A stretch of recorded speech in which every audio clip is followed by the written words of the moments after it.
जटोल गांव में सहारनपुर लोकसभा प्रत्याशी राघव लखनपाल शर्मा के समर्थन में लोक निर्माण मंत्री कुंवर बृजेश सिंह ने अपनी टीम के साथ मतदाताओं से मांगे वोट और कहा कि राघव लखनपाल शर्मा को सांसद बनाकर लोकसभा दिल्ली में पहुंचाना हमारा और आपका एक ही लक्ष्य होना चाहिए। उन्होंने यह भी आश्वस्त कराया कि इस बार जिससे हमारी प्रतिद्वंदिता और नेता रोज कपड़ों की तरह पार्टी बदल रहा है और लोकसभा क्षेत्र की जनता उसे भली भांति परिचित हो चुकी है, आप ऐसे व्यक्ति के बहकावे में ना आकर एक कर्मठ ईमानदार निष्ठावान प्रत्याशी के समर्थन में अपना मतदान करें। उक्त कार्यक्रम पूर्व प्रधान खेला सिंह के आवास पर सनोज जुड्डा के संचालन में और हरीशचंद्र शर्मा की अध्यक्षता में व्यक्त किए। कार्यक्रम में कार्यक्रम बूथ अध्यक्ष कविंद्र चौधरी, अशोक कुमार गोविंद द्वारा अतिथियों का माला पहनाकर सम्मान किया।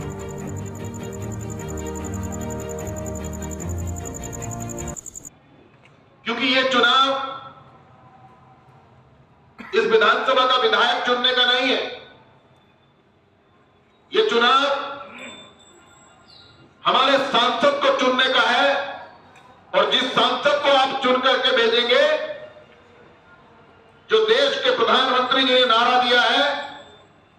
कि अब की बार 400 पार, तो जब वहां 400 की संख्या पार होगी,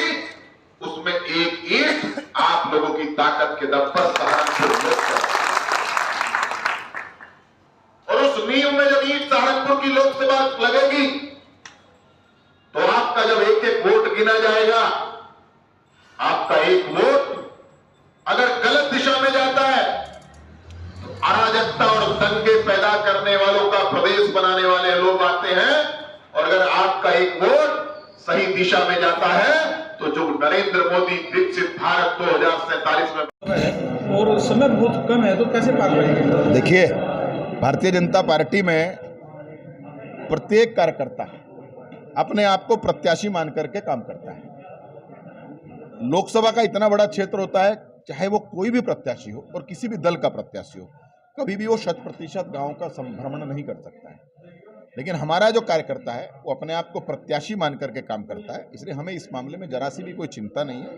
जितना मैक्सिमम हो सकेगा माननीय राघव जी कवर करेंगे, जो राघव जी से नहीं हो पाएगा उससे अधिकतर हम लोग कवर करेंगे, और यदि हमसे भी कुछ छूटेगा तो हमारे जो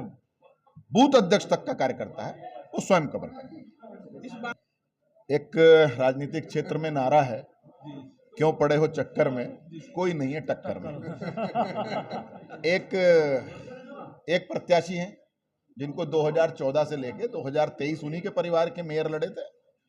उनको हम इतनी बार धूल चटा चुके हैं। एक दूसरे दल के प्रत्याशी हैं, उनको 17 में मैं हरा चुका हूं। इसलिए जब कुछ उनके पास ना मुद्दे हैं, ना उनके पास कहने को कुछ है, ना उनके पास देने को कुछ है, और जब भारतीय जनता पार्टी अपने प्रत्याशी और अपने नेतृत्व के बारे में बात करती है, तो देश के प्रधानमंत्री ने पहली बार 2014 के बाद देश के अंदर विकास की राजनीति को स्थापित किया है। विकास के आधार पर आज भारत का आम जनमानस वोट देने के लिए खड़ा हुआ है। आज भारत 2047 में विकसित भारत बने, इस संकल्प के साथ 140 करोड़ देशवासी भारतीय जनता पार्टी के नेता माननीय प्रधानमंत्री नरेंद्र मोदी जी को तीसरी बार प्रधानमंत्री बनने के लिए प्रतिबद्ध है।